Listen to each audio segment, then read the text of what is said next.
Welcome to Tea Time with Pop. I'm Sarah. And I'm Keith. And today we're going to be, I feel like we're starting drunk history. Hello. I'm Sarah, and today we're going to talk about pop culture in Hampton Roads. For those of you joining us on our lovely podcast. Does that make me Derek Waters? Yeah, you're Derek Okay, Waters. Sweet. I'll Keith- just sit here and Keith's like, a recent, smirk and he's laugh. a recent fan Yes. of Derek Waters. For those of you joining us on our lovely podcast, you have probably downloaded us on iTunes, Google Play, Podbean, or Stitcher, and we are greatly appreciative of that. You can also join us live, witness our beautiful pop culture coffee mugs. Mine is a warp pipe Mine's an energy canister. from Mega Man. Everyone Yes, knows I what a should warp probably- pipe is. Yeah, You should probably specify. Energy canister from Mega Man. Check out the strong sweater game that we have going on. We're on every Tuesday night, facebook.com/pop show, starting at 8 p.m. Eastern. And we, try to keep it fresh for you guys, line up some fun guests. You can hear the sweet sounds of Richmond DJ and pop culture enthusiast Fingers with a 1 and a 3. So Yes. F1NG3RS. We love him. His little Maniac Mansion theme is awesome. Yeah. And, oh, hi, Jessica. Oh, hi, Jessica. Thanks for joining us. I'm torn. Do I want to play the drop, or do I want to let Maniac Mansion keep going? don't know. You know It's- what? Yeah, I can't help it. It's a struggle. I moved all my drops and It's a everything's struggle. missing. I don't It know how you is. get through the day. It is. It's a very rough life trying to produce. Oh, nope, there it is. Well, It's still there you there. go. It's Back still to going. Maniac Mansion. No, I'm going to go this just for Jessica. All right. Oh, hi, Mark. Oh, there we go. Nothing like a good room reference to keep us going. Well, Keith, what did you do in pop culture this week? What did I do? Let's see. I watched a movie, which we'll talk about later. Okay. And I got, I know it's right over there. I probably should have grabbed it before we started the show.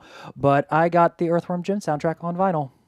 Oh, yeah. You had quite a little adventure with that, didn't you? Yeah, I purchased it back in October, and somehow it got shipped to Jersey.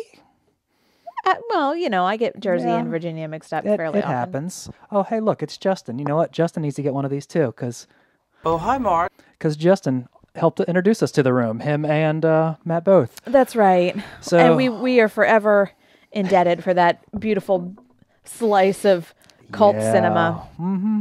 But yeah, so the album ended up turning out going to Jersey, and the company's based out of, it's Black Screen Records, and they're based out of Germany. So I had some problems getting a hold of them, but eventually got a hold of them, and they were able to ship me another copy. And so I've been listening to that. Video game music is very good for being productive at work. I absolutely agree. Video game music is my background when I write. Yeah. It helps get you in the zone. And it's been proven that 8-bit music actually, well, maybe just for our generation, but that 8-bit style music helps kind of like help you focus, because that's what we were used to. When we played Mario, Yeah, we focused. We were in the zone. Zoned. There are two Spotify artists that I listen to. One of them is the One Ups. And I've been listening to them for probably a couple years, and I think I've exhausted their playlist. And the other one that I recently discovered, and I don't know if they're new or I'm just late to the game, but they're called Entertainment System. Okay. Which I think is clever. Yeah, So I like it. they are my background music. I just let it go. I don't pay too much attention to it. It makes me happy. That is my productivity music. So No, that makes total sense, actually. I quite enjoy it. Well, do you want to hear what I did in pop culture Yes, this what week? did you do? Well, as you may or may not have heard, a critical episode of This Is Us aired after the Super Bowl. Now, That's why you were crying. I will answer. There are a lot of critics to This Is Us, and I'm not going to defend the show because these critics are 100% absolutely correct. Why? Because the complaint is that it's kind of low-hanging fruit. The show deals with some complicated issues, Yeah. but it also deals with really basic issues like loss Starbucks. and what? You said basic issues, so Oh, fair enough. ha, Starbucks. ha, ha. Yeah, they're all Scarves. wearing scarves and Uggs. No, loss is I'm just going to ignore that. Loss is really the primary issue here, because you learn that the dad, who is this awesome guy. I mean, he's not Peter with Petrelli, yes. right. Yeah, Peter Petrelli, whose real name is Milo Ventimiglia.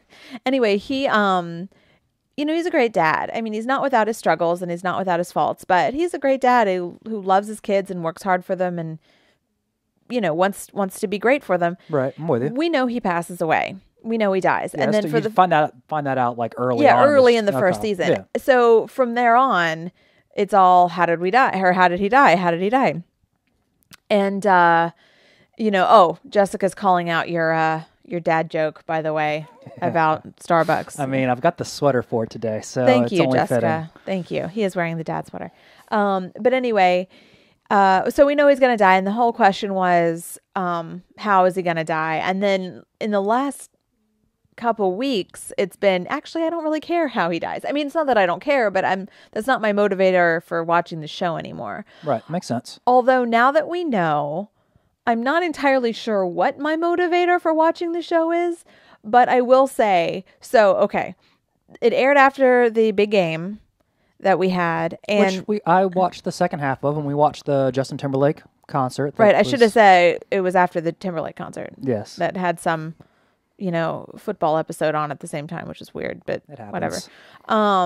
So they had the episode on after the show, and it was like one of the best rated post Super Bowl shows that they've had. Really? Yeah, in a long time. Interesting. Yeah. So I don't know why that happened to do so well, but it did. Good. And all of my Facebook feed was blowing up about this is like, I wasn't prepared for this. This is so sad. This is so dramatic, whatever. Well, I decided I'm going to watch it yesterday. And I was doing some poor crockpot. I was doing some ironic preparation for a meal that I cooked today in the crockpot, which gave me great apprehension. And I was cooking, chopping vegetables and watching it on my iPad. And Keith, bless his heart, comes into the kitchen to ask me something about the show. And I am sitting on the kitchen floor with my iPad in front of me, like just bawling. Just a bit. And Keith backs away slowly. Like if you've ever seen the GIF of Homer in the bushes, backing into the bushes. Yeah, that was basically what me. happened. And so I'm not disputing that This Is Us is not the most creative show or the most brilliant show ever written, or I will say that Sterling Brown is a chef. Just leave the middle name out. Don't try to complicate it. Yeah, Sterling Brown is fantastic and a great actor and deserves all the praise he's getting. Yeah. I thought that before though with the People versus O.J. Simpson. with OJ, Yeah. but anyway, so that was my emotional pop culture moment. Oh, and this morning on the treadmill, I started The Good Doctor. Okay. After the recommendation of hearing many, lots of many good things people. about that one. Indeed. I'm trying to think what else I've been doing. I also got I got How I Met Your Mother for like $30 over the Christmas holidays on iTunes, and so I'm middle of season 4 now. Him and Stella are engaged at this point, so I haven't really been doing much. I've been playing the Nintendo Classic a little bit. Mm-hmm. I've been doing some VR. Introduced my brother-in-law to the Bridge crew, which has been a lot of fun. I need to get with Miles and I need to figure out if he's gotten his copy. He had problems getting his copy. So we had some snow and we can't even handle rain around here in that's true. Coastal Virginia. So I'm trying to think what else have I been I feel like there's had to have been something else that I've done recently that I just We're can't. normally more prepared for this. I don't think I've done much since in the past week or so. I had a birthday. Yeah, we had the 90s birthday party. That was fun. We had kind of a busy weekend with, events and hanging out with people. So yeah, we did. We actually stepped outside the house and had some human interaction. But I will say there are a lot of things that I'm looking forward to in the future. A little tease for later. We're going to be discussing awesome pop culture events that are happening here in Hampton Roads. So stay tuned for that. Yes. And we want to know what you're excited about. We have a list of what we're excited about and cool things that we heard about. But, yeah. I'm getting tired of winter. We've had the holidays, we've had our snow, we've had my birthday. There's really no other reason to have this cold weather. Well, and that's kind of why our sweater game is so strong, though, is because, it's been cold, and I think we mentioned last week that our power bill was really high, so Yes, our we're power bill was very high. being a little cheap here. But even Elena, she is chiming in on the Facebook, and she's saying she's Canadian and she's tired of all this snow. It's for the birds, essentially. Oh, yeah. No, we're done with snow. She also says happy belated birthday. Oh, thank you. Thank you, Elena. And thank you, anybody who just said it out loud in your car Yes. while listening to us. Sweater and beard game. Yeah. Well, no, that's all over there. I'm not wearing Yeah, a sweater well, or a beard. But I've been actually thinking about getting rid of the beard. Really? Yeah, it's going to warm up soon, and I'll, get rid of it for a few months, and then it'll get cold again, and I'll bring it back. So We can discuss off camera. I really like the beard. Well, we do have some cool stuff coming out. We watched A Futile and Stupid Gesture on Netflix, but I think that was I think we talked about that yeah, last we week, talked didn't about we? the last show, but that was good. We quite enjoyed it. No, we talked about Black Mirror. I see some of the stuff I want to talk about. I don't want to spoil news. Like I know, watched we have- Cloverfield Paradox. Yeah, we have news coming up. So I'll let you know what we should talk about. Hopper and his amazing Tide ads, Oh, that actually was my favorite ad. which I hate to do because it sort of irks me a little bit to advertise for a company that's not paying me to advertise for them. Yeah, well. Because when you think about it, if Tide wants me to talk about their product, they should pay me. However, Yeah, as a student of marketing, and we do and also appreciate David Harbour. we quite a do bit. appreciate David Harbour. The way that they did the Tide ad was pretty freaking genius. And it was hilarious. And it was what everybody was talking about after the big game. So it was... I actually heard the show tonight. It's a Tide ad. It's a Tide ad. Yeah, well, we have no stains on our clothes. So It's true. Of course. It's a fresh shirt. We have to explain that to our audio-only podcast listeners. It's actually a Tide ad. This whole thing. For the next hour and a half. Tide ad. But if you haven't seen it, Google it. Oh, Yeah. Alex on Facebook is saying hello to our cat, who Man who loves to perch behind me. he does. He makes a cameo she makes a cameo every week. The other one's over here, but All right, this is a family show. You can't clean there. Stop. the cats are part of the family. They just Yeah. they just jump right in. Make it there. Hang out there. Well, we should be hearing from Greg soon. We do have some new comics coming up. Awesome. And I will shoot him a quick message here because I'm not sure where he is. But we should let people know. We've got Jessica Bradley and Elena to, at least check in for tonight's show, which we appreciate it. So, hi guys. Make sure to share the page with your friends. Oh yeah, and make leave sure us a you like rating. it. You Yeah. have stars. Rate We it, want stars. but share it. It costs you nothing. Yeah, share it though. I prefer the share. You prefer the rating. I prefer the share. It's just Yeah, we'll see who comes out on top. Don't even know. Okay, I'm not let's even, just let it yeah, go. Yeah. Okay. So, anyways, and make sure that you actually like and follow and on the Facebook page, facebook.com/pop show. And if you want, make sure that we're at the top of your feed too. Yeah, So- Facebook has been messing around with their algorithms like they like to do. Yes. So, it definitely means something to us that you tune in, you download our show, you watch it live. We're really appreciative. And we want to hear from you. What are you loving in pop culture? What's your favorite TV show? What's your favorite movie? What are you looking forward to? And your Oscar picks, because that's always a good conversation, and we got some time coming, and we have to catch up on some of those awesome flicks, which we will get to a little bit later, talking about one of our amazing local theaters is being super great about showing them, and they do it every year. Mm-hmm. Yeah, they always show their Oscar stuff, even the shorts. Yeah. Oh, yeah. Absolutely. The animated shorts and the documentaries and the things that probably would fly under. Oh, you pushed her off. Cat rejoined. But the things that would fly under sort of the mainstream, high-grossing pop culture media, the Narrow is super great about showing and sharing with everybody. So Keith, I'm going out of town this weekend. Keith is talking about going to see The Shape of Water, which had very polarizing reviews. Really? Yeah, I heard people either thought it was... missed that then. Some people said it was brilliant, and some people were like, I don't get it. I don't get what all the hype is about. Well, that can happen with a lot of movies, though. You go and see, heck, even The Room. People hype it up, and you're like... Yeah, why? but that's different because The Room is hyped because they enjoy the experience, but nobody thinks it's good. Yeah, but even Dean has said, it's been talked about so much now. He feels like it's been hyped up for him, and same thing happens with TV shows too. Yeah, I guess that's fair. It happened with Matt and Wonder Woman. Wonder Woman got so hyped up for him that he just you know, it was a good movie. He enjoyed it, but it wasn't living up to the hype for him. So Yeah, that's true. I don't think it's a specifically Guillermo del Indiana Toro Jones was like thing. that for me Yeah, that makes sense. because I'd heard about it my whole life, and when I finally watched it, You fell asleep.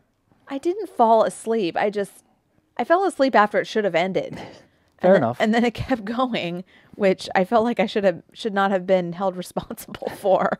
It's not my fault the movie kept going. Oh, yeah, it does that. Movies do that. They continue and they go on. Yeah, well, they shouldn't after a certain point. I will say, though, part of the reason why Indiana Jones is ruined for me is because I heard it referenced in The Big Bang Theory, which was my treadmill show for a while because it was something kind of brainless to put on in the background. Yeah. And The Big Bang Theory, the women in that show they watched it and they all sort of realized, or maybe it was just Mayim Bialik's character, but noticed that the whole movie could have taken place without Indiana Jones. He was not essential to the plot, except for the fact that he's the namesake of the title. What? I mean, okay, I can't analyze this with you because I don't know enough about it, but this is what I heard on The Big Bang Theory, and then I went into the movie having that been part of my overall understanding of Indiana Jones. So at some point, we should watch it with that theory in mind. Well, I'm trying to rethink back through Indiana Jones now, and trying to figure out, can you really do it without him? Because I'm trying to think of critical moments that have happened. I mean, I guess the movie could happen without him, but just would have had a totally different outcome. Well, I don't know. Like I said, I saw it once and I fell asleep after it should have ended, which was 2/3 of the way through the movie. Yes. But when they were on the boat. Yeah, but right, we'll have to see. But yeah, so we'll have to rewatch it with that theory in mind. If you guys share that theory or totally disagree with me, let me know. We are interested to know. Yeah. Well, I don't know where Greg is, so we will go ahead and hit his 3 comics real quick. Okay. He sent me his picks. You know, he would like to prepare. He has them a little early. He probably just got held up with something, so it happens. So Greg's 3 picks. Every Wednesday, there are new comics. New Comic Book Wednesday. Yeah. And it's a lot of fun. I'm there every Wednesday.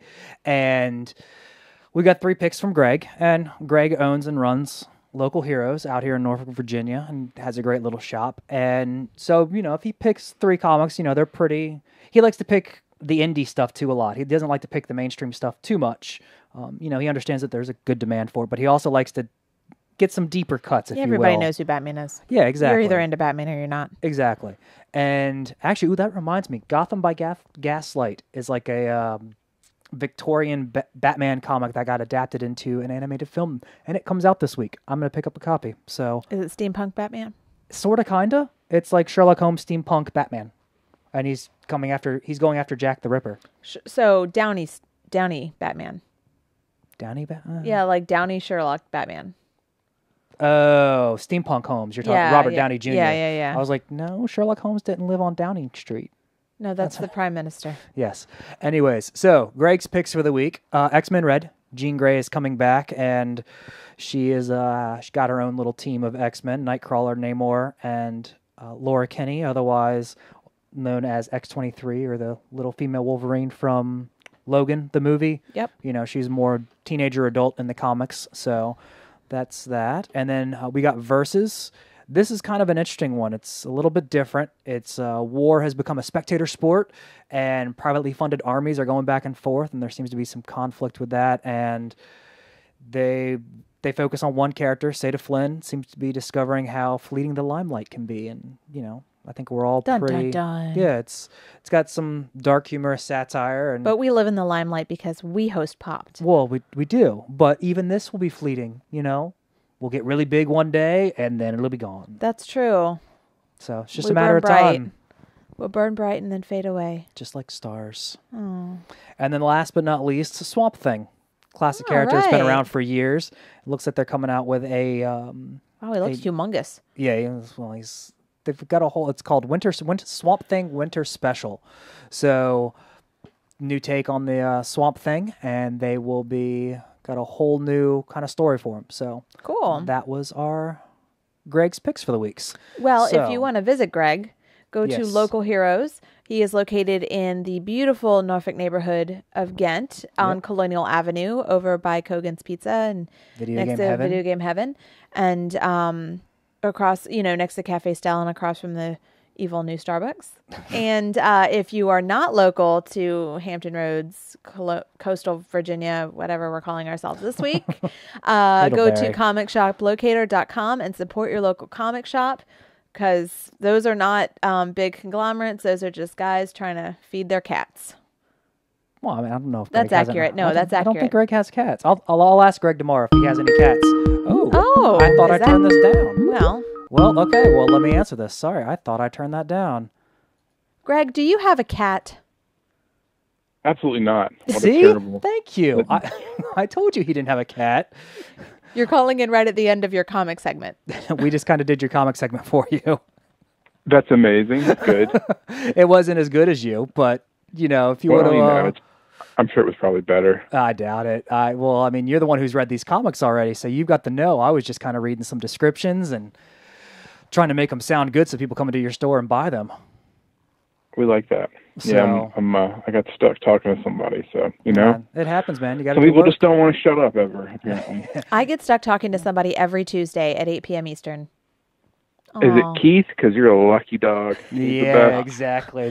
I'm gonna come in and spend a whole bunch of money in your shop tomorrow. I felt Greg. really bad about that. Greg kind of saved me. That was mean. It was mean. Thank you, Greg. That's what I put up with on a Yeah. daily basis around Saving here. my Yeah. future marriage. If you weren't mean, he might think you didn't like him. That's true. He communicates in a very specific language. It's very true. So And that language is comics. it is, and so without further ado, let's do this real quick. Oh, yeah. Oh, no. Do I have to do the thing? You don't have to do the thing. No, don't do the thing. Don't do the thing. Don't do it? Okay, I'm not going to do it. Comics with Greg. Comics with Greg. Comics with Greg. Comics with Greg. Comics with Oh, Greg. no, Comics with Greg. Aw. Comics with Greg. Oh, no. I Comics with feel Greg. so bad. I should do the thing. No, we're good. I'll do the thing next No, week. we're I good. should do the thing. Don't. But you just look so sad. I don't just need out your there. pity. I don't need your pity for Comics with Greg. I can do it by myself. Thank you. All right, Greg. I already hit him with the 3 that you got coming out, but Good. let's get the insider take of it real quick. Yeah. The first book. What's going on there? What's going on with the ones that you picked, sir? Well, hit us with X-Men Red. It's got a sweet cover of Jean Grey. She is back It alive. does. Jean Grey came back from the dead, the real Jean Grey, the adult version, not the Mirror Universe version. So Oh, she was she's Nick getting her own Fury comic dead. team tomorrow, so people should be stoked for that. Nice. So she wasn't actually dead. She was just Nick Fury dead. Or Coulson dead. Well, I mean, as she's it were. comic book dead. Right. You know, Comic book comic dead, book dead is totally different. So, All right. All right. We'll see what her return has in store for us. I love seeing those ladies in Yeah. charge, though. Yeah, it's true. Jean Grey taking the reins. She's got a solid team. There's Nightcrawler, a really- Namor, and X-23. Good. There's a really cool book tomorrow, the Swamp Thing book. People really dug the Tom King Batman Elmer Fudd story. I don't know if you read that. I did. Yes, I did. It was hilarious and awesome.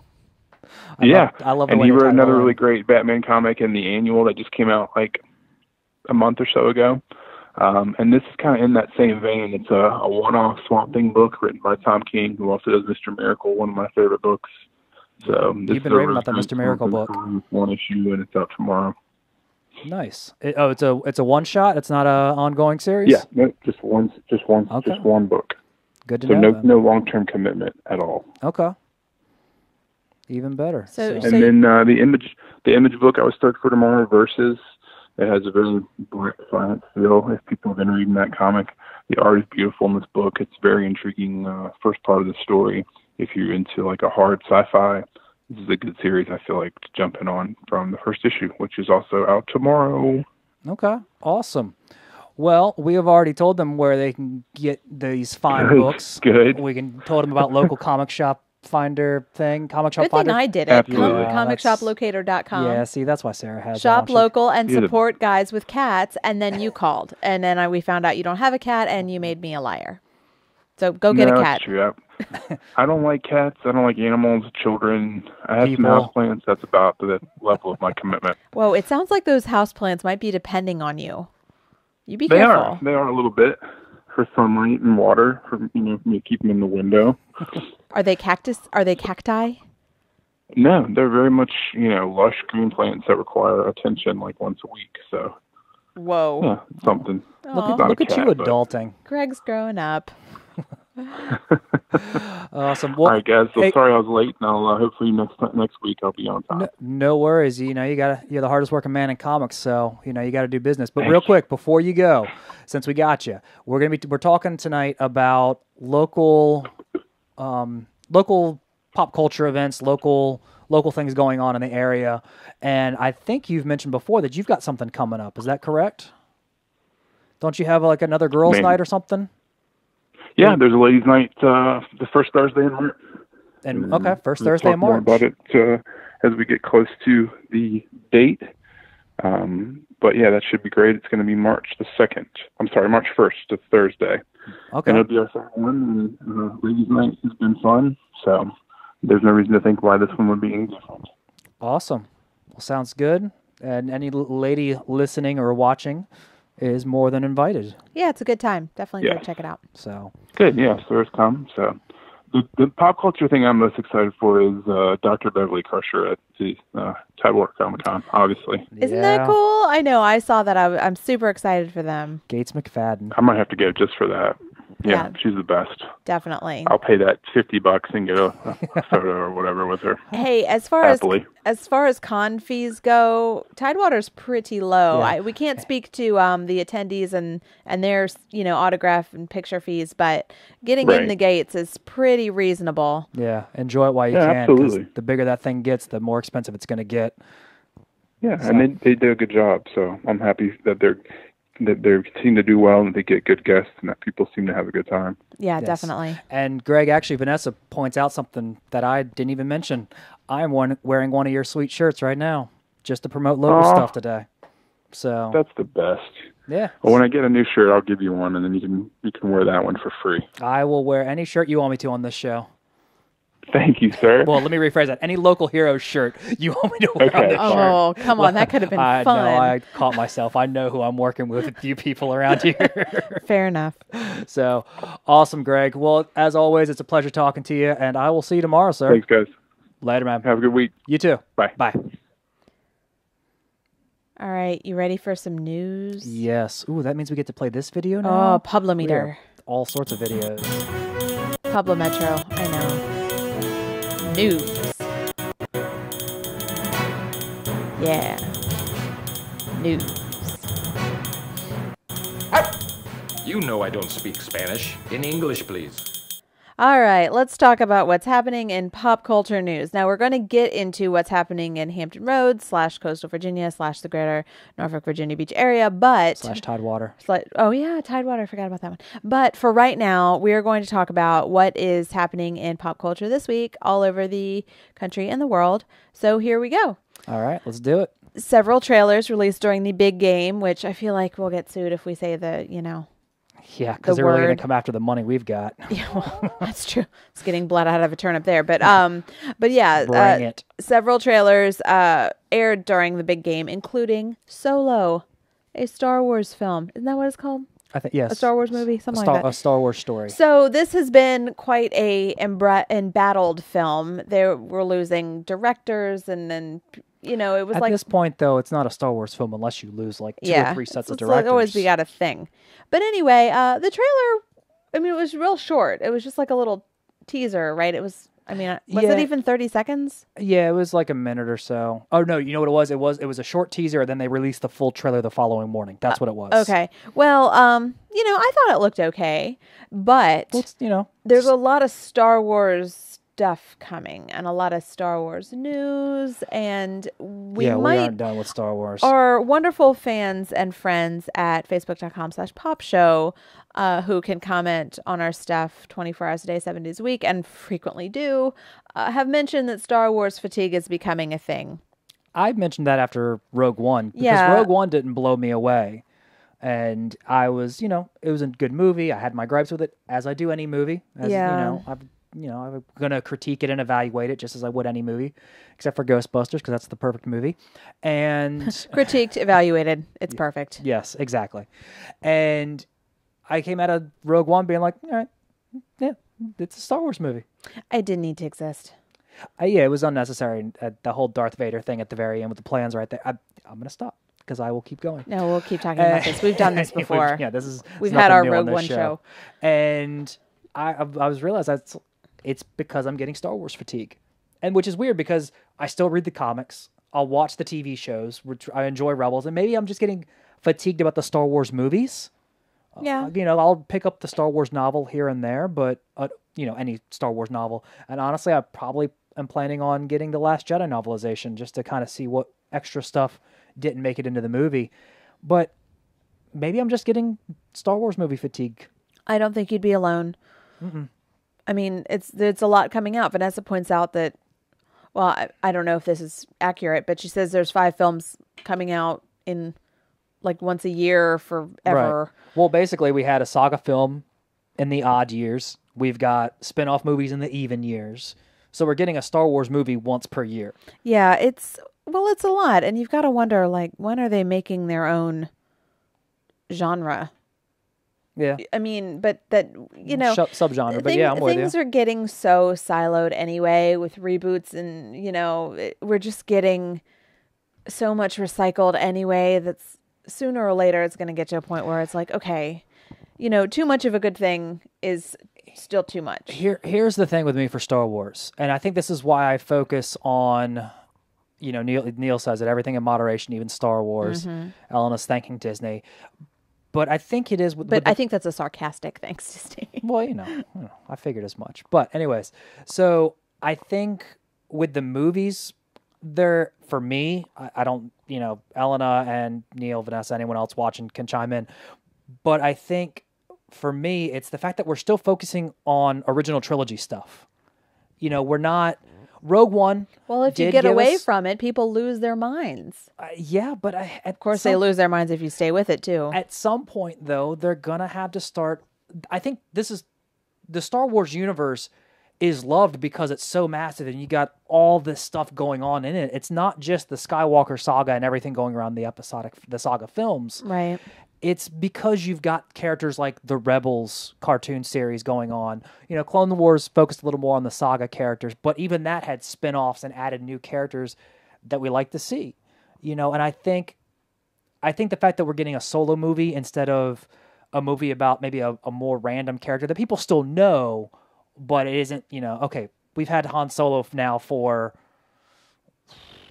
This will be his 5th movie with him in it. The 3 original trilogies, Force Awakens, and then now Solo. The character's kind of, I think personally for me, I'm over the character. Yeah, we don't really need to see the awkward teenage years. Yeah. I hear you, and I don't think you're alone in that. I'm not as invested in the Star Wars universe. I just never was. Right. My parents love the movies, but they never impressed them on me. And I mean, I was a pretty big thing in our house. Yeah, I was a full grown adult before I had seen them. I mean, And you still haven't seen the prequels. No, I still have not seen the prequels, except for one time you had them on because, I don't know, you're feeling like masochistic that day. Oh, you said nostalgic. I said masochistic, whichever. But I walked through and was like annoyed after 15 seconds. It was a Jar Jar 15 seconds. I feel like I'm justified in my annoyance. To be fair, there are good things about the prequels. And I think even the Clone Wars TV show has fixed some of that and provided a whole new, direction for that era of Star Wars stories. But speaking of Star Wars stories, the Han Solo stuff, it actually looks like the one thing that I'm looking forward to in the Solo movie, besides some of the cool space fights that actually do, it looks really good, but it also kind of looks like Rogue One. It's a little darker than I was hoping it would be. I was kind of hoping it'd be a little more lighthearted, but it doesn't look that way. And I love Woody Harrelson.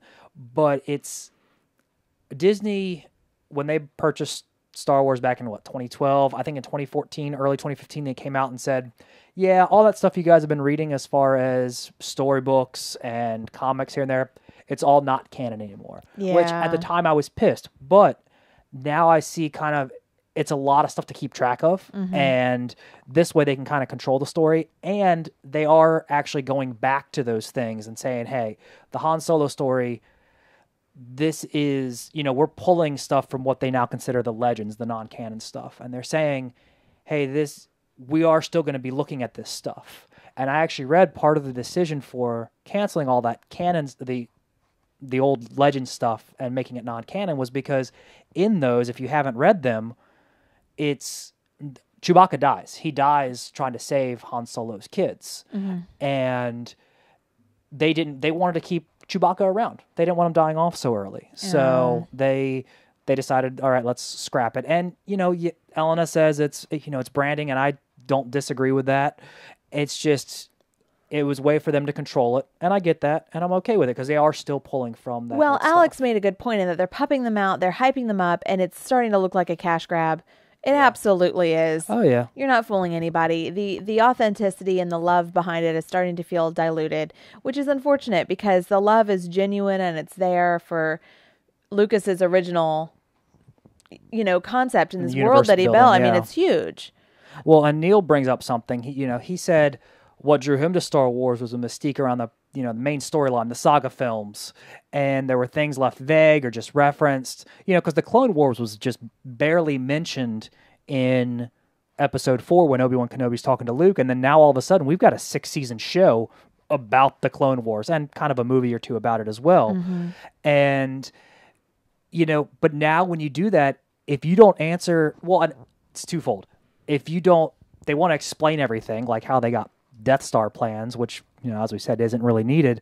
But it's also, the way the fandom has gotten, if you don't explain it, people lose their mind. With the way everyone lost their mind over Last Jedi, because Snoke wasn't explained, the fandom has turned in on itself with Star Wars. And it's not the only fandom that's done that. There are other toxic fandoms, if you will, out there. Oh, sure. So, yeah. Star Wars would hardly be the first one. But, they also wouldn't be the first one to burn themselves out. Yeah. Well, even Kevin Feige was saying, if anyone's going to get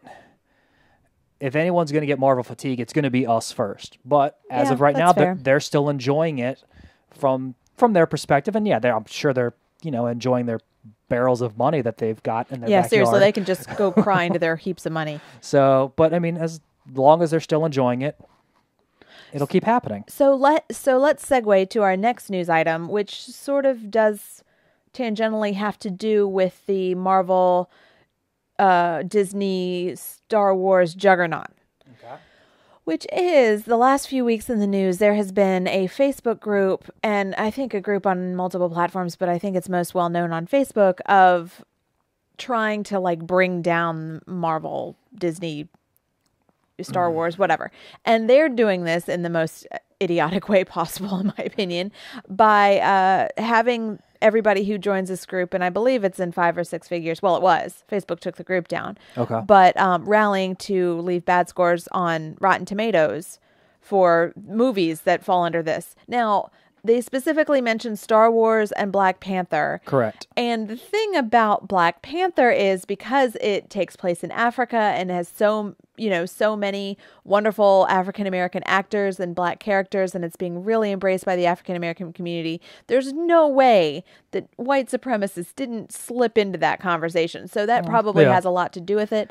On the other hand, come on. Well, here, I don't know, because with doing something like this, you ride that fine line of free speech. Right. And for me personally, and again, this is going to be tough for me to add my opinion. We're going to say, though, that the white supremacy thing should definitely have been shut down. It's not about that. It's about, we are totally against that. But we're talking about trying to bring down Marvel with Rotten Tomatoes, which is stupid. And see, here's the thing, and we've said this plenty before on here, and it's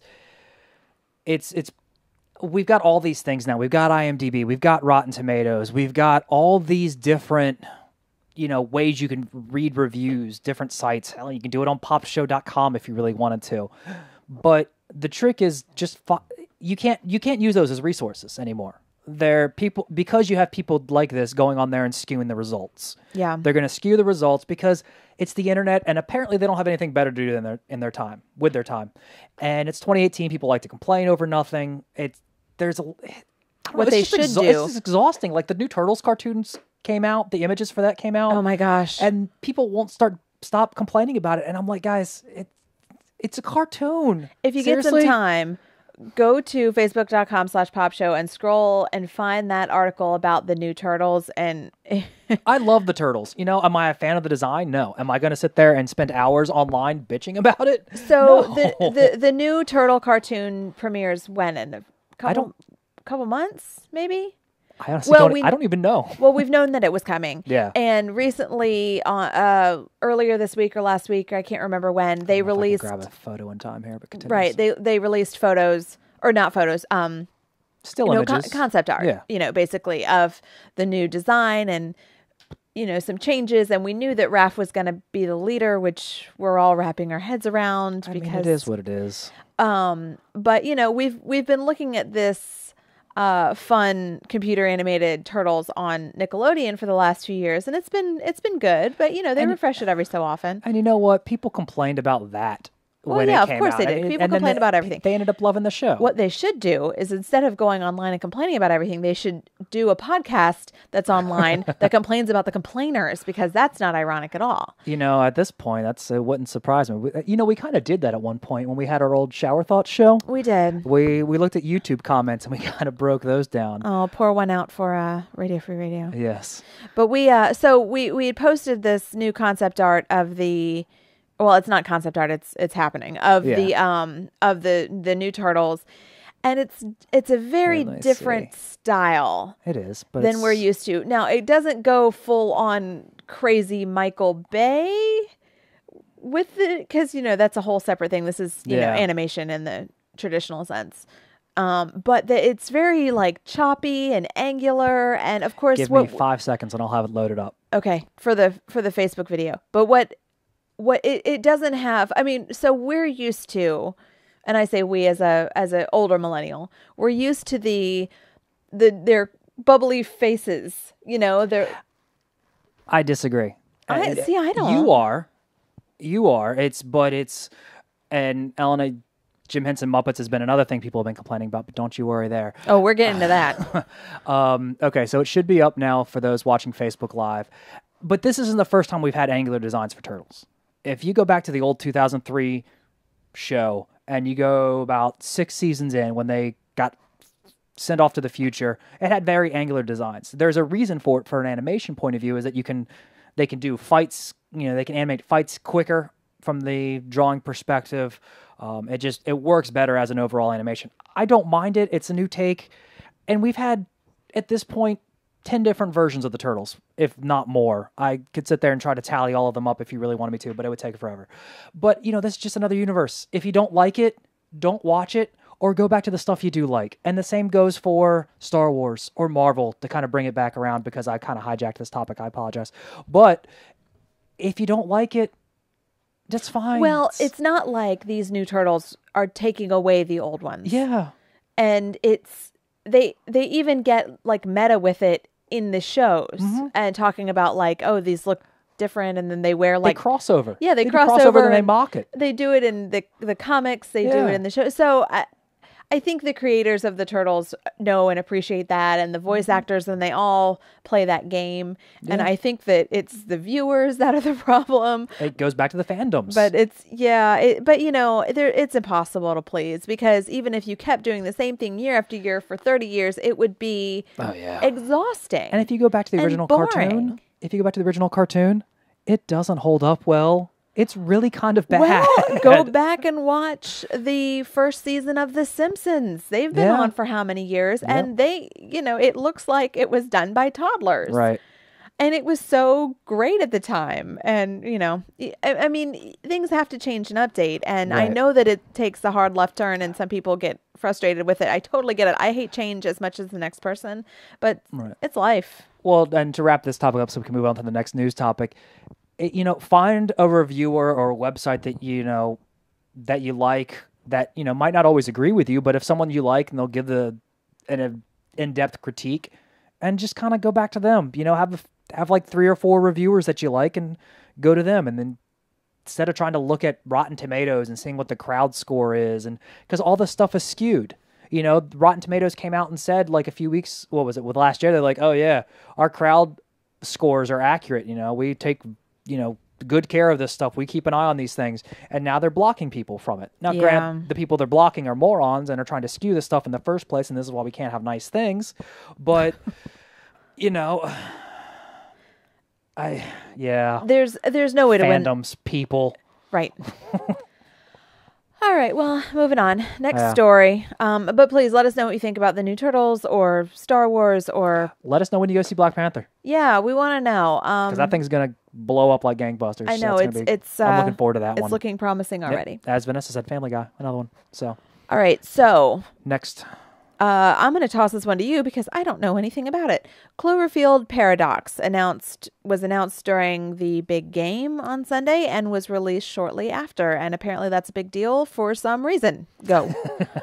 Well, this one was a little weird because, one, no one was expecting it. So very cool concept right there. You know, we knew Cloverfield 3 was coming out and... we just didn't know when. We didn't have any announcements on it. We knew the nickname for it was the God Particle, and there's a reason for that because they get into like particle accelerators and the Higgs boson particle thing. I'm not sciencing right now properly. I apologize. How dare you? I know, but they announced it and showed the trailer, which was, you know, like a lot of fun during the Super Bowl or the Bowls of Super or whatever, and they said, "Oh, you can watch it on Netflix right afterwards." All right. Nobody was expecting it. Trying to suck that This Is Life audience out. Well, yeah, and it worked. I wonder what the numbers are. Well, comparatively speaking, I'm just what curious. that watched it or the This Is no compared to This Is Us. I mean, I know they're it's both not on even after the same demo, right? And Netflix is not on anytime, but yeah. Well, and they had been mentioning previously that hey, Cloverfield 4 is going to be coming out soon. You know, they said it could be released as early as, you know, later this year. And everyone's like, well, where's Cloverfield 3? And then, boom, you know, we got it. And it has been receiving a lot of mixed reviews. I watched it on Monday. I enjoy the Cloverfield series. I don't know if anyone else is watching has mentioned it or has watched it. And, you know, Cloverfield, there was 10 Cloverfield Lane and then Cloverfield Paradox. And then the fourth one's supposed to be Overlord or something. At least that's the filming name that they're using. I enjoyed the first one a lot. It was, you know, found footage camera of a monster, and you didn't really see the monster that much. I don't think it's that scary. Didn't they do that with Blair Witch?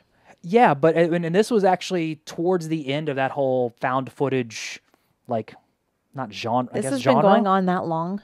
What, Cloverfield? Yeah. Yeah, the original Cloverfield came out in 2008.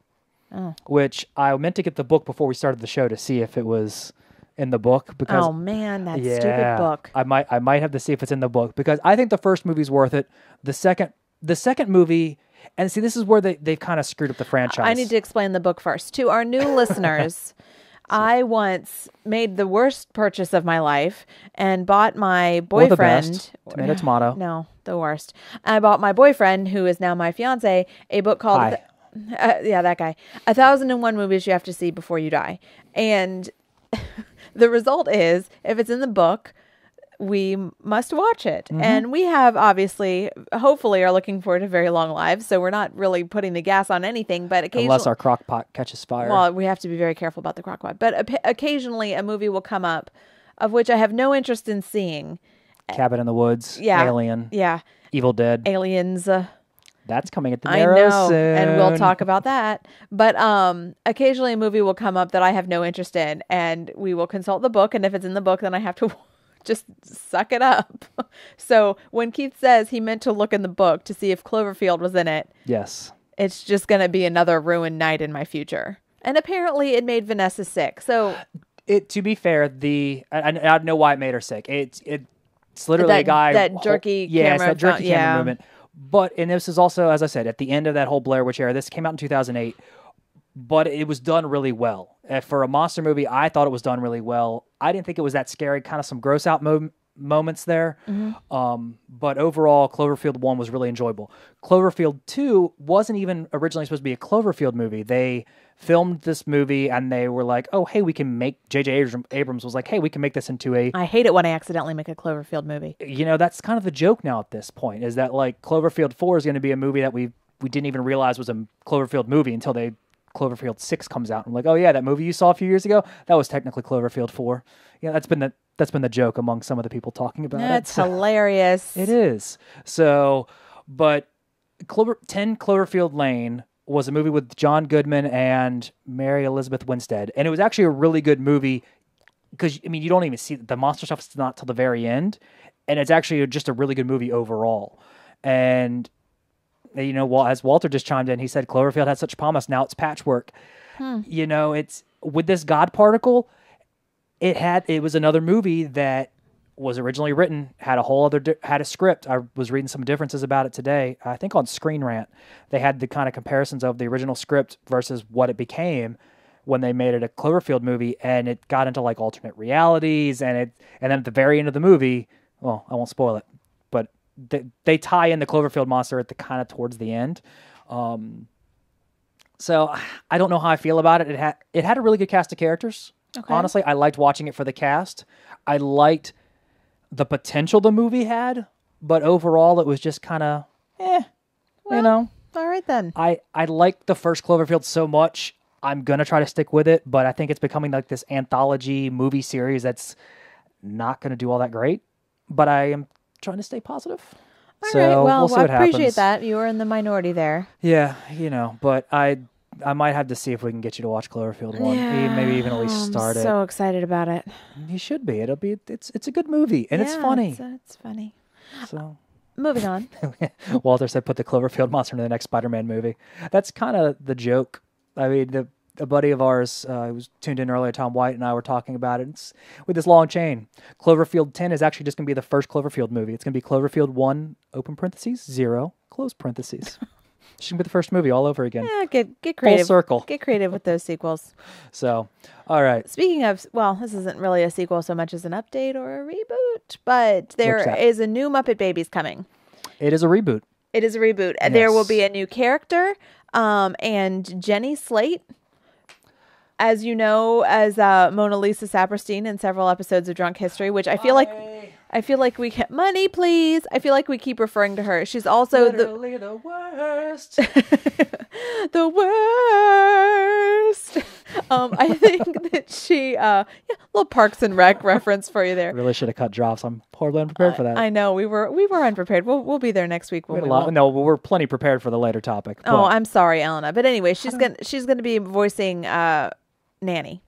Yes. I like Jenny Slate. I love Jenny Slate. Jenny Slate's hilarious. I mean, she's hilarious. I don't know what she'll do with this character. Honestly, I remember watching Muppet Babies as a child. I don't in my reflections, Nanny is a very negligent character because these are infants. They're in a playroom. They're fine. I mean, what kind of trouble could they get into? I don't. Ooh, Neil's got a good point. He wants a reboot. Which do you remember Reboot? Reboot? No, Reboot.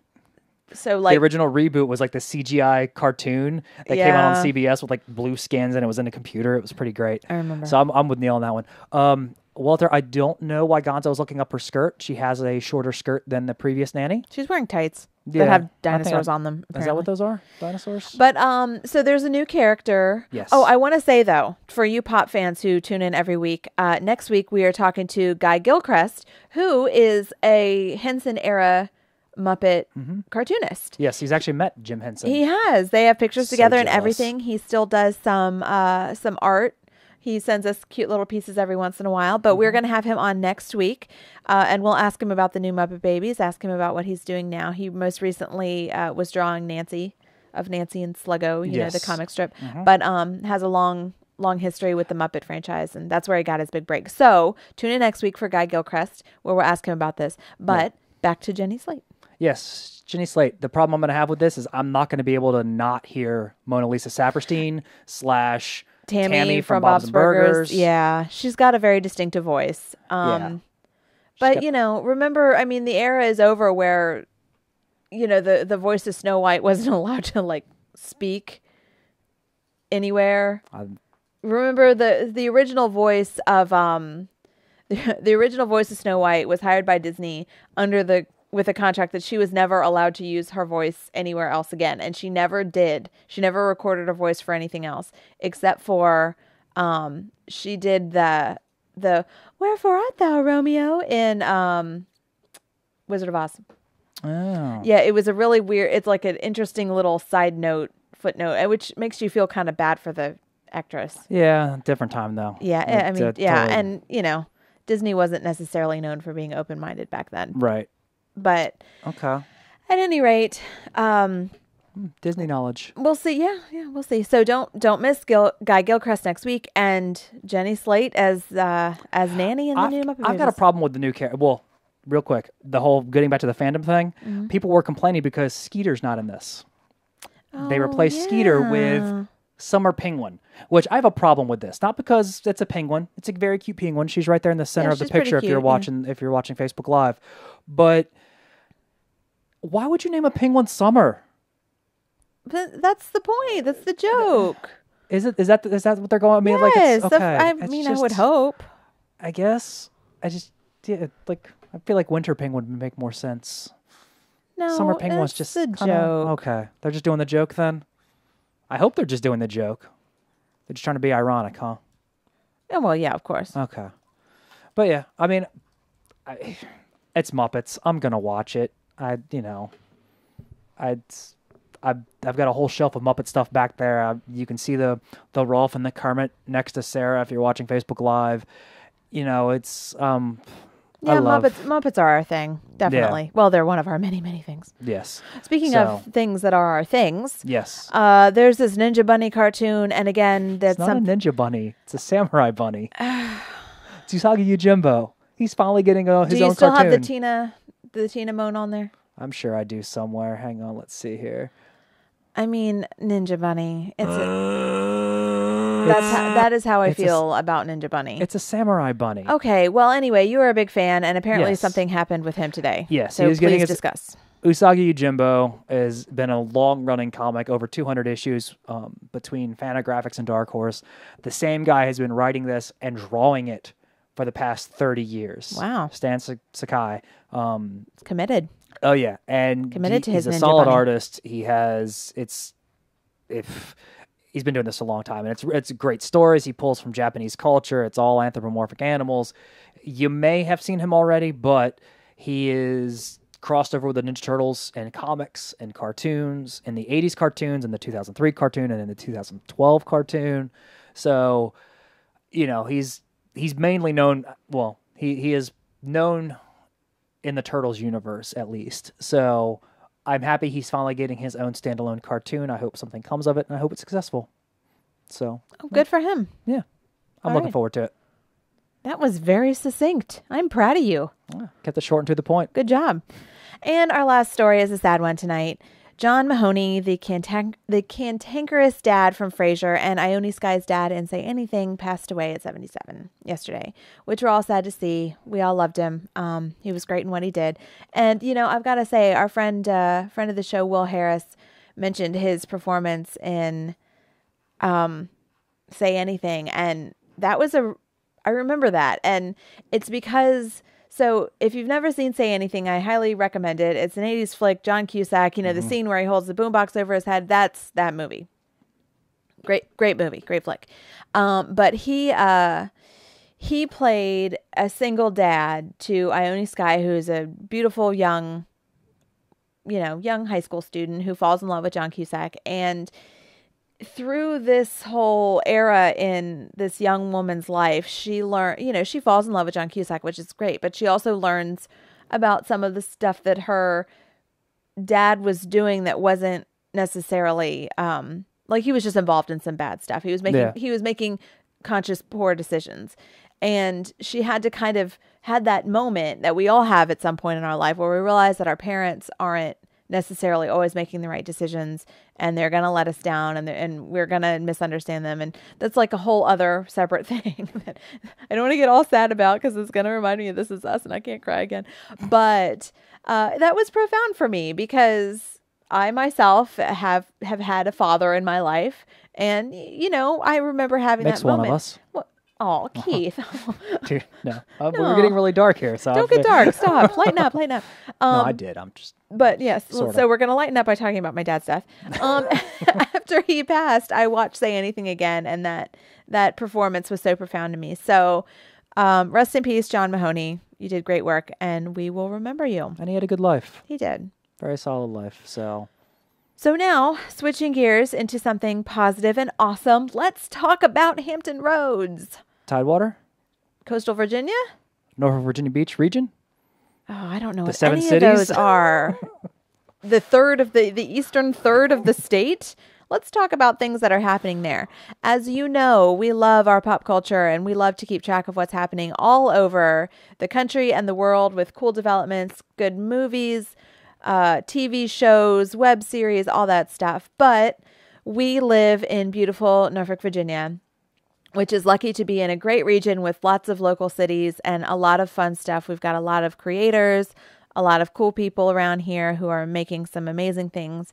And we want to take the opportunity to highlight that. Yes. We've got a lot of stuff going on. Yeah, we do have a lot of stuff going on. I remember when I moved here, I thought, because I was moving here from Atlanta. Atlanta is a much bigger city. And I thought, of course, not geographically, because as we mentioned, Tidewater, Coastal Virginia, Hampton Roads, Norfolk, Virginia Beach takes up a third of the state of Virginia. 7 cities. Yeah, it's quite large. But by population-wise and density and things like that, Atlanta's a lot bigger. I remember moving here thinking, I'm not going to have anything to do, but I will never have that problem. We have so much good stuff, and even just scratching the surface preparing for this show, I mean, it's just like a drop in the bucket compared to all the amazing stuff that's going to be coming out this year. Well, I mean, I'm born and raised in this area. I've never left, and I've never had a good reason to leave because there's plenty of stuff going on. I mean, there's plenty of stuff to do, and if it's not here, it's within a quick driving distance. Yeah. Never had any reason to leave, and I like the stuff we've got around here. Well, I'm home now. I'm happy to be here. So let's talk about some of the great stuff coming to the area, pop culture, and some of it is a little, tangential to what you'd think of traditional pop culture, but you know what? It's a lot of fun. Yeah. And also, if you're watching us live on Facebook, chime in. What are you looking forward to this year? Mm-hmm. What are you looking forward to next year? Keep us in the loop. Who are your favorite bands coming to town? Let's chat about it. Yeah, because we say we're pop culture, and we try to cover all of the pop culture, the music. We even dip into science a little bit. I posted an article about the SpaceX rocket earlier, but a lot of it is more geek culture and the TV shows and the movies and the comics and stuff. So open our minds, friends. Yes. Open our minds. So we wanted to highlight... Lead us to your pop culture. Yeah, because we had some good stuff people mentioned too. I mean, we compiled our list, but then we shared it on our pages and people chimed in with stuff too. Right, and we will absolutely get to that. But let's start with The Narrow. Okay. So The Narrow is a independent theater here in Norfolk, located on beautiful Colley Avenue in the neighborhood of Ghent, not far from local heroes. Nope. And they play... Not far from the Popped Studios either. That is true. We bike there often. They and it's a historic one-screen theater with a very robust and enthusiastic attached video store called Narrow Expanded Video. Which, and if we'll have to talk about, we'll have to figure out scheduling wise, but we have a shelf. We do, and we have to figure that out, and we'll need your input on that too. But they run some amazing series. They do Flick It Fridays, where they play movies that haven't been seen in a while. I think the one... That's how you saw Evil Dead. That's how I saw Evil Dead 2, and that's how we saw The Room. And the Flick It Fridays often are in conjunction with or directly benefit a local nonprofit. I know I'm heavily involved with the Muse, which is also in Ghent. I promise we're going to leave Ghent. We just happen to start there.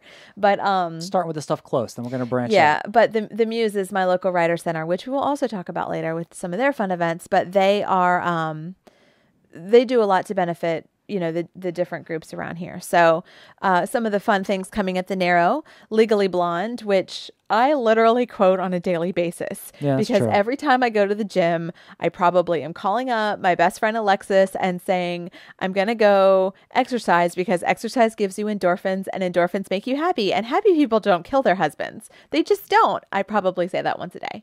Not that you're ever at risk at me murdering you. Occasionally I'll fill that in with, coworkers or other drivers or animals.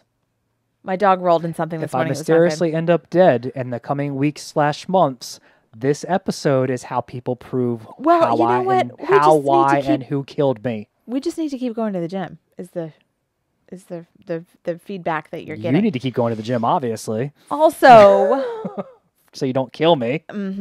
also coming up, Aliens with an S on Yes. the 16th of February. The Sandlot, which is another one of my favorites that I quote on a really regular basis. You're Killing Me, Smalls is March 16th. Yes. Tombstone is March 23rd. De Niro also does a absolutely fantastic job of screening Oscar nominees every year. And they do the deep cuts we mentioned earlier, not just the Best Picture and the Best Actor awards, but the digital or the animated shorts, the documentaries. They're really good about that. They're doing that on Thursdays, I believe, right They now. are the 15th, the 22nd, and March 1st. Okay. And they are playing... Lady Bird is done on February 8th. that's where I saw Lady Bird this year. Yeah. So they're stopping that in 2 days. So if you're watching this live, get on it. Yep. They have got the Shape of Water continuing to play. So I'll probably go catch that this weekend. And yeah, so they've got a whole long list of stuff. And I'm actually on their mailing. They have a mailing list. So if you're, if you want to see what's coming out, they send out a weekly mailing list of, hey, here's what's coming up. Here's, a one shot that we might just do on Wednesday. They do documentary series on Wednesdays eventually. They do art and independent films too. So yeah, The Narrow is definitely a pop culture treasure around here. So check them out. Follow them on Facebook. Staying in Ghent, I mentioned earlier the Muse, which is our local writing center. If you are in need of classes, writing classes, poetry classes, they do some art and music. Head down. It is right off of 21st Street, I believe. Off Colonial. Yeah, right off 20th and Colonial. Yeah, right off Colonial. But every second Friday of the month Or- at 22nd and Colonial. Sorry, 22nd and Colonial. okay, every second Friday of the month they do the Muse Jam, hosted by Dan Duke, who is a journalist at our local paper, the Virginian Pilot. He covers arts and entertainment here, and it's just it's just a fun hangout. They do performances and unplugged jams, and everybody's welcome. I have no musical talent to contribute, but the Muse is very accepting and loving of everybody, of all talents. Although I bring my meager talent sometimes, but I just, oh my gosh. But, bring your music, bring your instrument. And they do accept donations for the Muse, which goes directly to their scholarship fund. The Muse does offer scholarships to students or would-be students who might not be able to afford it. So that is also a really good way to spend your time. Yep. And then sticking around in Norfolk, we have actually probably one of our first live guests on the show back when we were in the old RFR studios. Henry and Jeremy of Midnight Status, a local development company. They decided they were going to start their own game developing con of sorts. They call it Pixel Fest. You guys probably saw our video last year when they did it in April 2017. That was their second one. Their third one is coming out this year. They haven't given the date yet, so it might be a little later than spring. But they've done that in the Slover Library. As far as I know, their intent is still to do that. They are currently super busy with their sequel to their first game, which was Swap Fire. So now they're working on Swap Fire 2. But The re-swapping. Yes, son of a swapper. We need to get them back on the show and tell them these fantastic titles that we have for them. But hey, when they've got Pixel Fest dates lined up, we will have them back on. They'll come and hang out with us. But that was a lot of fun. Matt and I got to go wander around that last year, and then there's a lot of like indie game developers, a lot of old retro gaming. They brought physical arcade machines in. That's the Slover Library in downtown Norfolk. I didn't get to go last year. Probably wedding stuff. I can't remember what was going on. I don't remember. We were probably out of town or something. I didn't get to go, but I went the first year and it was a lot of fun. Oh, I want to point out though, for our friends that are not located here in Tidewater. Yes. Alex points out that AMC Theater's Best Picture Marathon is on February 24th. Oh, so, okay. And yes, we will absolutely get to the shelf. Trust me, it is hanging over our heads. There's a looming deadline. We have April for the shelf. Yes. So I'll update you on the shelf real quick. The quick and dirty is that Narrow Expanded Video did a crowdfunding, and as at one of their donation levels, Because apparently DVDs are going out of style these days. I don't know. we why. refuse to accept that reality. I refuse to accept it. I think. Keith refuses to accept that reality, but we have said goodbye to our dearly beloved video stores, except for Narrow Expanded Video, which I don't even think we can call a video store at this point. It has library. Everything. Anyway, largest on the East Coast, I believe. So Nope. I'll update you on the shelf. What's up? Sorry. Audio Well, issue. that was your fault. It was my fault. But anyway, we did the crowdfunding level where you get to sponsor a shelf, and we've had many discussions about what DVDs we put on the shelf. So we will have a whole episode dedicated to that because there's that's going to be an the extensive debate that we will need help with. are literally endless. Although I think they are contractually obligated not to have Disney movies in the vault out. Because legally, I don't know if they I don't know. can. I saw a lot of Disney stuff in their store. We'll discuss it later. We don't want anybody to get in trouble. Yes. But Pixel Fest was in April 2017. We're still waiting to hear about this year. That's actually where we met Fingers last year. Matt and I were there, and we ran into Fingers, and now we have sweet theme music. Awesome, So, dude. Sticking kind of with some of the geekier sides of things, the Funny Bone. Located in Town Center in Virginia Beach. Yep, thank you. They are doing a geek comedy night tomorrow night, actually, February 7th at 8 p.m. out there in Town Center. And if you can't make it tomorrow, they do these regularly, and they're hilarious. They are. So go enjoy a little geek culture and have a laugh, and be prepared to probably laugh at yourself. All the end jokes. Yeah. So, what else we got on the list? So in Virginia Beach, staying in Virginia Beach, and speaking of the cons, our biggest con in the area is Tidewater Comic Con. Mm-hmm. They've had some big guests. They have, and they're getting bigger every year. It's always such a fun show, a fun turnout. It's run by a very hardworking guy. Yeah, I actually went to the very first one when it was in like a smaller hotel. Now it's in a full-on convention center. It's in a convention center, and they've got some good guests. Yeah, follow Greg? them on Facebook. They're in the midst of their big announcements and all the cool people that are coming. And Greg from Local Heroes earlier mentioned Gates McFadden from Star Trek, The Next Generation. They've also got Walter Jones, the original Black Ranger, and David Fielding, who was Zordon on the original Power Rangers. Sweet. So, and they've got plenty of artists and local vendors.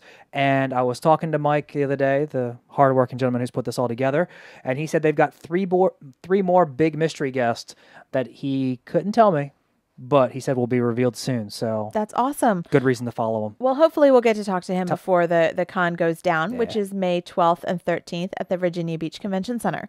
So be sure to follow them for all these cool updates. We love our local con. Yeah, we do. So And tell them Pop sent you if you'll go. Yeah, Pop sent you. So another thing that we have now, we're heading back to Norfolk. Okay. We are so lucky to have so many amazing venues around here. Yes. So many that they numbered them. And we have a local entertainment group called the Seven Venues that covers Attic Theater, Chrysler Hall, Harbor Park, Harrison Opera House, the Scope, which is our big arena that looks like an alien UFO. Yeah, kind of like a dome. spaceship. It's a dome with all these anyway. The Wells Theater and open air events. Yeah, that's like the parks and out in the plazas and stuff. They kind of consider that the seventh venue. So because they have, what was it, Town Point Park, they do a lot of that stuff, like Wine Fest and things but then you start overlapping into Fest events, which is a separate thing, and we can't wait for in the summer. They always have fun concerts and things like that, but we'll talk about that later. And that we could spend a whole show on. Summer events is a whole separate thing. But when I first posted this and I asked what people were looking forward to, one of the first things that was mentioned by our awesome viewer, Bradley, is Midsummer Night's Dream at Harrison Opera House. Okay. February 9th through 13th. Shakespeare's classic comedy. It's always a joy. Yeah. I'm trying to think the first show I saw at the Harrison Opera House was the Buddy Holly story. I still have not seen anything at there. I've never set foot in the Harrison Opera House. It's I've beautiful. also seen the Mikado there as well. Speaking of comedies, Mikado's hilarious. Also, I wanted to point out the Push Comedy Theater, which is located in the Neon District in Norfolk, close to downtown, right on Granby Street. They're all female sketch comedy comedy show Panties in a Twist is coming up. That is at Attic's Theater, and it's always super popular. I always see a million things about it. They just have so much fun with it and work really hard on it. That is February 9th and 10th. Okay. So speaking of legends, because obviously that's a segue from the Push show, Robert Plant of Led Zeppelin and many other projects is going to be at Chrysler Hall on February 12th, and I can't afford tickets, so that's pretty sad for me. Don't look at me. I'm not going to afford them if you can. He's on my list of people I want to see before they die. And historically speaking, that served me pretty well. I saw Tom Petty. Okay. But I'm a little worried that Robert Plant's not going to come through again. But I can't afford the tickets, so I might just have to bless him from afar. But he's coming on February 12th to Chrysler Hall. I should also point out of our amazing minor league sports teams, go local sports team. Sorry, no, Lego Movie. Yeah. No, Okay. I got you. Yeah. We should have made a drop. Oh, I didn't realize you were throwing sports into the show. Shoulda, coulda, Didn't realize you were throwing sports into this Well, I think thing. we should talk about it because it's a point of pride here in Hampton Roads and a source of revenue. And they also do geek nights as well. They do. They do like little cosplay nights occasionally to get the crowd going. Well, the Tides start again in April at Harbor Okay. Park. That's our minor league baseball team, and they are a Giants farm team. It was Orioles originally. Oh, I don't know. Maybe it is Orioles. I don't know. I'm seeing orange in my head. Yeah, I think it's So Orioles. it's either the Giants or the Orioles. Anyway, Pretty sure it's Orioles. okay, you're probably right. I don't know why there would be Giant sets across the country. Anyway, so the Tides start again in April, and they do have a lot of fun theme nights. They do Star Wars nights, where they have cosplayers. And that's the one that comes to mind, but I know they've done other stuff too. So consider that. I wanted to point out that Marvel Universe Live is coming to Scope April 12th through 15th. That sounds like a traveling show. I don't actually know anything about it. It's probably one of those shows where they got a bunch of the characters all dressed up, and there's some, they've got to fight Like one of the Disney big- on Ice. They got to fight one of the exactly. They've got to fight a big villain, that kind of stuff. So that's probably all that is. But sticking around with some of the more geekier sides of things, Chrysler Hall has got two big things coming up. They've got the music of Harry Potter, played by our own Virginia Symphony at the Chrysler Hall, May 4th through 5th.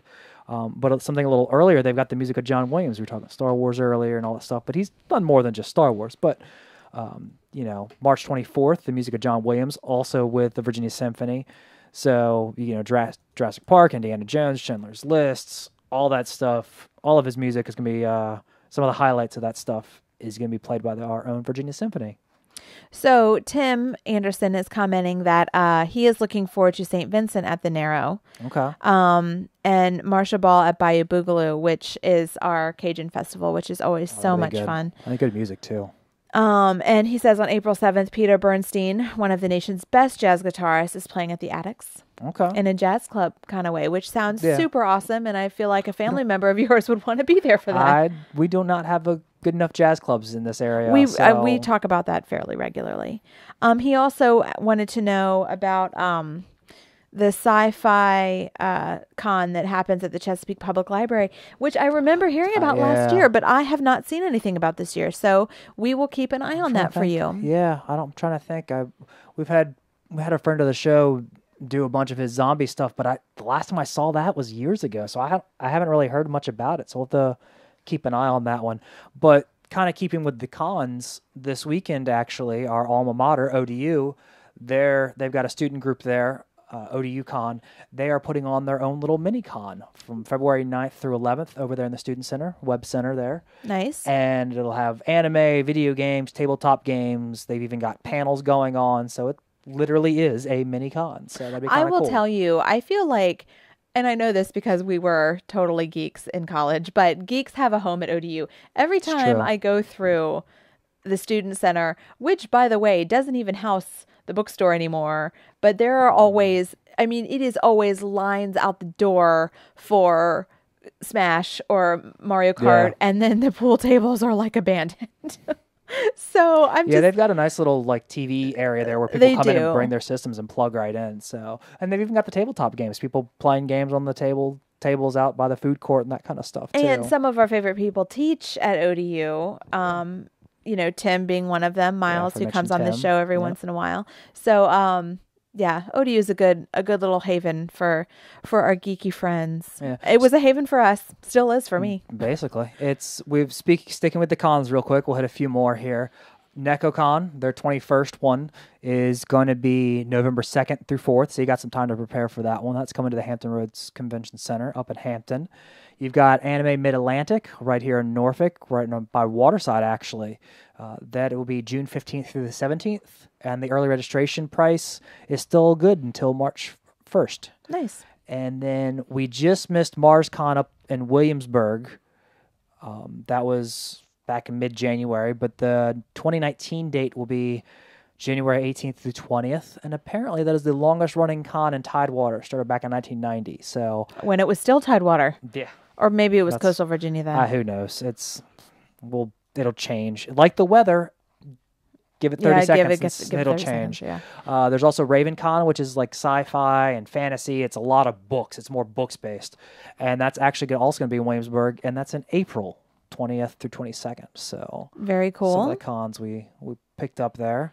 So I wanted to point out something that our fan and friend Charlie brought up. Something really cool happening at Selden Market downtown. Yes, they just revitalized that. They did, and it's beautiful. If you haven't been, I highly suggest checking it out, especially on February 17th, where they're doing a party called Welcome to Wakanda, a celebration of African culture and comics. I can dig it. That's happening on February 17th, which I mentioned like 4 times, so you know it's February 17th. At Selden Market, February 17th. Okay. Are we clear about that? Okay. I think so. It's going to have cosplay, culture, and coffee panel discussion. There's going to be photo booths. The Norfolk State University Art Department's going to be there. There's going to be some cosplay workshops, giveaways, dance parties, little film meetups. It's going to be really cool. So I think it'll be just like a fun happening. And Black Panther comes out the 16th. So unless you want to see it opening night, you can go to this little festival and then go right across the street to MacArthur Mall where they've got the movie theater, and you can go watch the movie. Heck yeah. Be right in the mood for it. I also wanted to bring up another thing that Charlie mentioned, and this took me a minute to wrap my head around. I'm just going to be honest. So the Hermitage Museum here... My favorite museum in the area. It is a great museum, but it always strikes me as this incredible lesson in contrast because it is a historic house. Yeah. And it has historic art in it.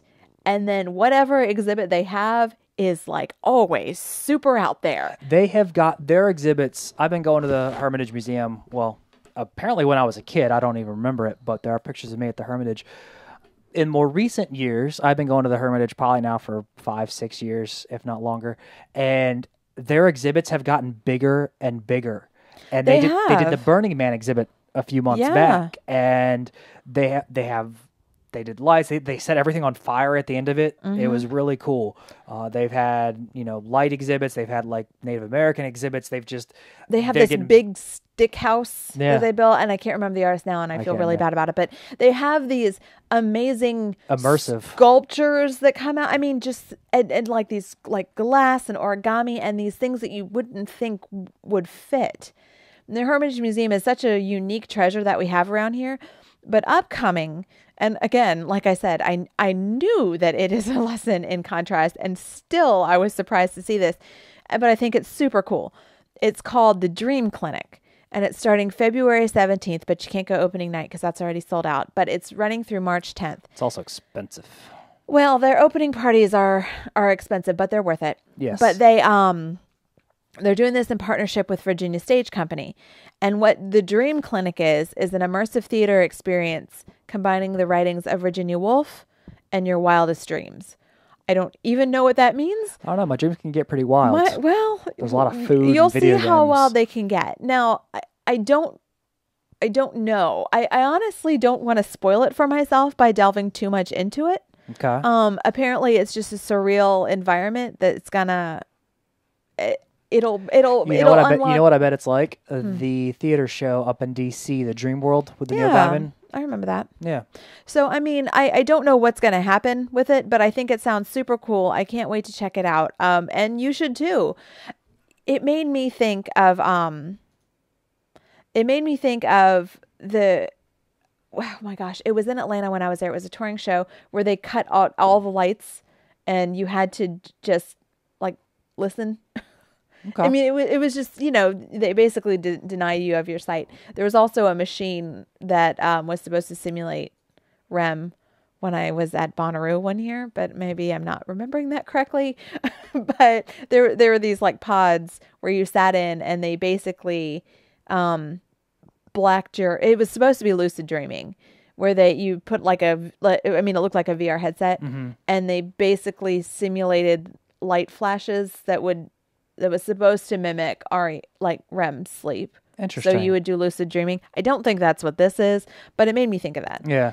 Well, Alex has got a question if the Hermitage Museum here is associated with the Hermitage Museum in Russia. Do not think so. But they did just get associated with the Smithsonian, and they got in that whole circle of Smithsonian museums. It's in the Smithsonian system. Yeah. So we are technically members of the Smithsonian. Yeah. Oh, also, Charlie wanted to make sure we mentioned that a record swap, a Norfolk record swap, if you are a fan of vinyl, as many of us are, is happening March 10th at Toast on Colonial Avenue, right across from Handsome Biscuit. We've got a lot of good. I mean, speaking of records and music, we posted earlier in the week about Best Buy not selling CDs anymore, and we talked about how DVDs are kind of a dying medium, except for narrow expanded video, of course. Well, yeah, keeping it alive. Yeah, oh yeah, as they should. I still like physical media because you're not going to be able to find everything on streaming. I already converted a closet for you, Keith. You win.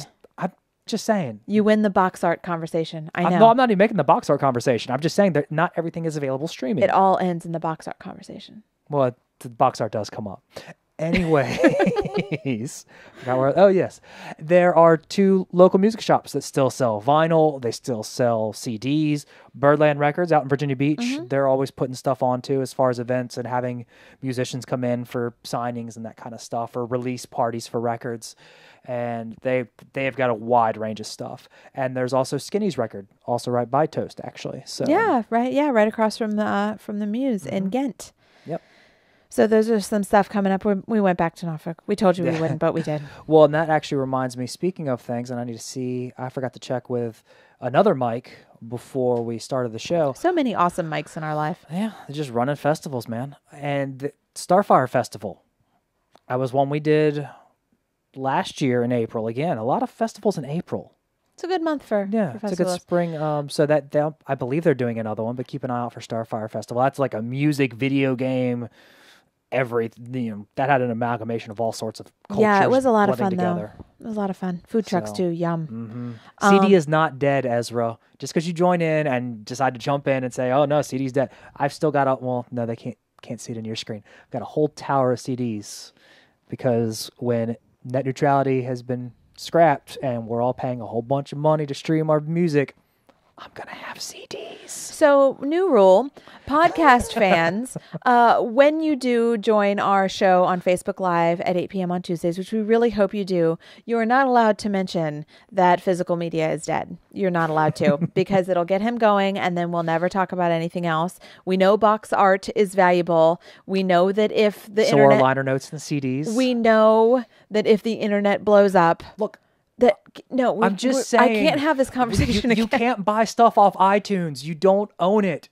You just own the right to play it. So if you try to I can pass on DVDs when I die. I can't pass on my Apple iTunes rights. I put a moratorium on Batman versus Superman, and I'm going to do it for digital media versus traditional media too. Dang it, I don't have that drop ready. It's going to happen. Why'd you say that name? I know what you were I cut that drop and everything. What else do we have happening in Hampton Roads? See, now Ezra's got a big head because he helped create a rule. We'll call it the Ezra rule. Ooh. Ezra rule in effect. I'm just saying, Vanessa buys CDs and DVDs too. All right, I'm done. All right, what else we got? Well, I'm not marrying Vanessa, so let's just... It's going to get all personal up in here. That's a good point. This is the problem when it's just us. I know it. Well, we mentioned some theaters. We've got a lot of like smaller theaters too that don't always kind of get the big push that the Chrysler does, or even Scope or the Attics. The Little Theater of Norfolk over in West Ghent, over on Claremont Avenue, they've got The Death of a Salesman coming up in March. I don't think I've been to the little theater yet over there. I have been to the generic theater, which is underneath the Chrysler. I saw the Evil Dead the musical there. Awesome. That was fun. Yeah. And we've actually went to go see Young Frankenstein at the little theater in Virginia Beach on Barberton Drive, and they've got Hairspray coming this summer. Cool. So That'll be fun. All these theaters have, shows coming up. Some you might have heard of, some of them you haven't. I think Little Theater in Norfolk, Generic Theater has a bunch of things that I hadn't heard of. So I think they're getting a little more deeper cuts of like plays and a little more original ideas in there. So worth checking out though. Yeah, definitely. Support local actors, support local filmmakers. We're all about it. And I see that trolling on our Facebook page. Apparently Vanessa is proposing to me because I said I wasn't going to marry her. And now Neil is asking about whether Batman versus Superman physical media is dead. To which I say, Ezra rule, yes, it is dead. Although I realize, yes, it is. It is dead. It is dead. It is dead forever. Do we even own that DVD? Don't check. Oh, I know we do. Oh yeah, I know. I because I thought that the director's cut might actually be good, but it's we should have mentioned this. We watched Caddyshack. We did. That's the other thing we did. I couldn't remember. We watched Caddyshack, which I hadn't seen I'd never seen. You hadn't seen it. I'd never seen Caddyshack, so we watched it. That was a first for me. And Keith did not own that DVD. Caddyshack? Yeah. Yeah, I do. Oh, well, why don't we watch it on Netflix then? Because it was easier. Oh, he didn't have to walk up and cross the room to get the DVD. Yeah. Yeah, Caddyshack. I own Caddyshack. Come on. All right. Well, he owns Caddyshack, and we watched it. I also own Batman versus Superman, which we're never going to speak about again. Are you sure? Yeah, I'm sure. Never. Why did you say that? Well, this has been a fun show. Oh my gosh. All right. You know what, Keith? I'm going to take your little Go ahead. Say you're going to take my box away from me. Your sound button there. All right. What else do we have? You're tearing me apart, Lisa. Oh my gosh. You are so fired. I'm going to Ezra rule you. You get nothing. You lose. That was the worst investment ever. I'm taking crazy pills. You done? No, I'm done. No, he's done. All right. Had to get the DuckTales in. No, can't. No. We are not starting a Batman versus Superman conversation. What is the matter with you? What is the matter with you people? Okay, here's the beauty of doing this podcast live, and that occasionally our dear friends hijack the show. I'm okay with to talk about a movie that we all hated over a year ago.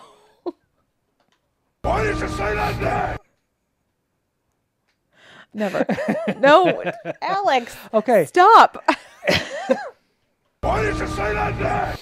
I mean, Alex said it. At this point, I'm literally getting trolled to my face by everybody I've ever met. Oh my gosh. Okay, just because I'm gonna pull a Roseanne. Just because I proved you're going to start looking up Bob Balaban again. Yeah, I'm just going to disappear. I mean, yes, Ezra, it was easier. But if it wasn't on streaming, which there are movies that aren't on streaming, I could have gone to my DVD. Just saying. Yeah, if we were going for like bonus features or something. Yeah, behind the scenes or, director's cuts if I want. Because I am that nerd that will watch the director's commentary on a movie. I've done it for Ghostbusters. I've done it for Blues Brothers. I've done it for those movies. So. Yeah, well, sometimes you need to round out your experience. Yeah. But let's get back to the... No, stop, everybody. We're getting back to Hampton Roads. What else? Did you say that? Gosh, every time Matt said Batman versus Superman. No, you can't just play it every time someone mentions it. Why not? I don't know. Because now you're going to, because everyone's just going to be trolling me. So just keep your finger on. Just keep your finger on the button there, Keith. All right, We'll do it live. So I will say, in research, God, please stay on topic. Researching the cool things that are happening. Stay on target. Well, I'm glad you're having fun. Stay on target.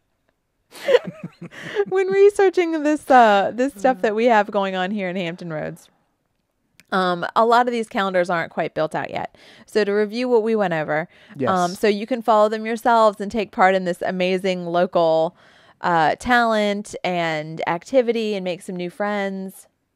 Why did you say that? Did someone else mention Martha on Facebook? No, you just You just felt like doing it. yeah. We talked about the Narrow expanded video, so give them some love and a follow and maybe drop by. We talked about the Muse Writer Center and their Muse Jam every second Friday of the month. Pixel Fest, which is hosted by our friends Henry and Jeremy of Midnight Status. Status. We talked about the Funny Bone at Virginia Beach and their Geek Night of Comedy. We talked about Tidewater Comic-Con and all the cool stuff coming up with that, as well as many other local cons. We mentioned 7 Venues, which has a lot of fun touring stuff, as well as some cool local stuff, like the Push Comedy Theater's Panties in a Twist happens next week. We mentioned the Little Theater of Norfolk and Virginia Beach, as well as the Generic Theater. Did. Music venues that we didn't really get into as much, but we love music. It tends not to fall in our wheelhouse quite as often, and we know that other people are doing it better. So, no. Why did you say that? They Alex and Matt, that was their fault. They Every both said BVS. Every time someone says BVS on Facebook now, you're going to... Why did you say that? Was it You because just I said it? BVS. Oh my gosh, it's the worst game ever. So, follow the Norvo Virginia Beach Amphitheater Ted Constant Convocation Center. Yes. So We saw Ringo Starr there recently. Yes, we It was did. fun. But there's a ton of indie music venues as well. Support your local bands. Chances are Restaurants too that had the bars. absolutely. Chances are you know somebody who's in a local van, in a band, Don't go in the local van. in a cart. You know, yeah. Don't go in any. Yeah. Don't go into any local vans. We also talked about NecoCon, ODU Mini. NecoCon.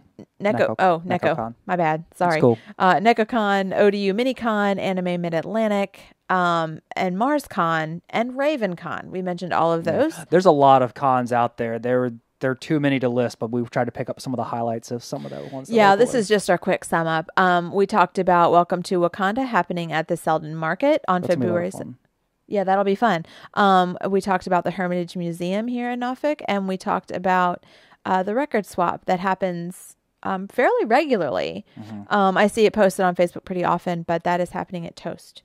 So do yourselves a favor and do our local businesses a favor and check into it, because this is fun. This is fun stuff. We go out. You'll probably see us. You might bump into a celebrity. Who? Us. We're celebrities. We're big time. We do Popped. There's like 11 people watching us right now. You don't say the numbers. Oh no, I totally say the number.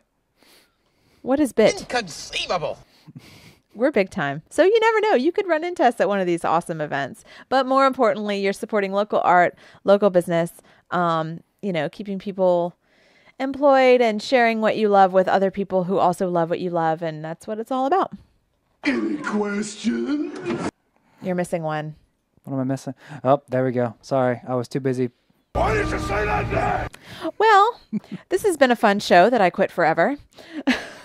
Well, Neil said the new name of the show was dropped. Just kidding. We'll be back next week. Yes. So, Sarah, where can they find you on social media if they want to? You can follow me at Sarah Janet Hill on Twitter. You can also follow Popped at Pop Show. I run that account and I'm woefully behind. Don't forget, next week we have Guy Gilchrist joining us of Muppet fame and Nancy, and Sluggo. he's done amazing things. He's going to Skype in with us, so bring your questions for him. We're going to talk to him about the new Muppet Babies and what he's up to lately. Follow us on Facebook, facebook.com/popshow. If you are interested in downloading our podcast and you haven't already, we are on iTunes, Google Play. I'm going to ignore that BVS reference on Facebook, Stitcher, and Podbean. You can follow Keith, because he's never allowed to speak again, at VA Pianist. Just play them all. No, I can't. I've got Maniac Mansion going. I don't Fingers saves the day again. You're lucky. You got fingers going. There's another one to follow. The talented DJ out of Richmond, Virginia, who does our amazing theme song. Yeah. So make sure to share the Facebook page. Share it with your friends. Make sure you guys like it and make sure it actually says like. It's weird, Facebook with their algorithms and stuff. Yeah. So share the page. Tell people that you like BVS or physical media or don't. Gosh. I don't care. Just saying. Or don't. But leave us comments. We love chatting with you guys. If we're posting it on our page, it's because we're interested in it, and we'd love to hear what you think and your feedback. And yeah, we want to know what you think. It's all about connecting. All right. So I think with that, we will wrap it up, and we will get on out of here and let Fingers play us out. Night, guys. Later, guys. Why did you say that name?